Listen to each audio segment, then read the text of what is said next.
Alright guys, so let's talk about grow bag soil prep. This right here is a 50-gallon grow bag. And let's take a look at the soil here. The soil is pretty darn dry, which is not great.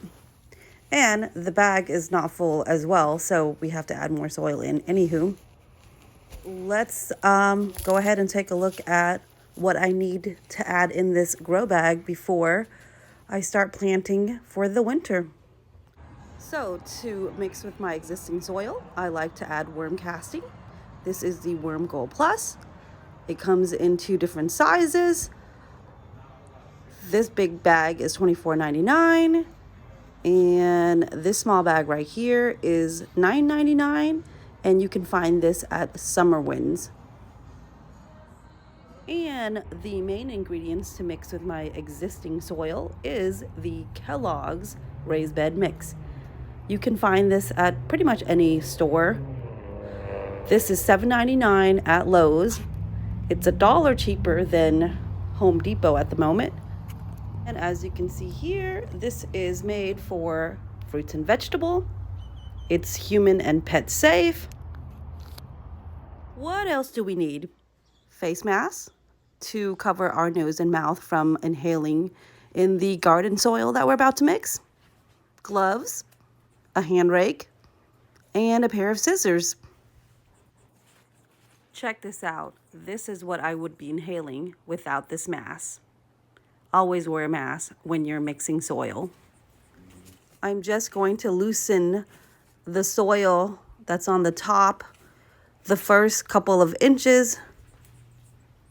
Then I'm going to mix in the worm casting. I'm going to start with a couple of handfuls at first.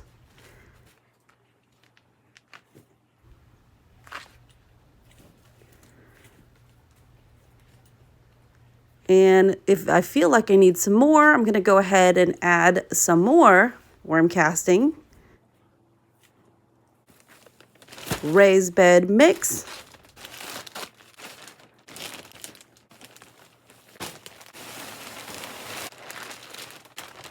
And then I'm just going to go ahead and hand mix everything in.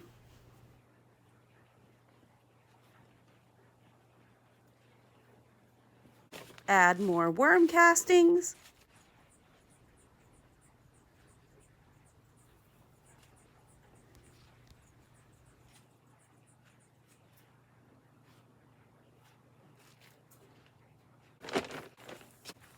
Water down the bag or the soil.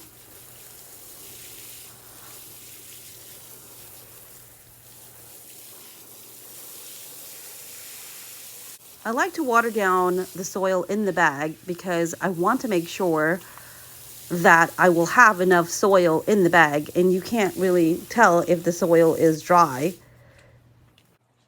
I like to do this each time because there are times where I don't have enough soil and it really sucks. But it looks like everything is good to go here.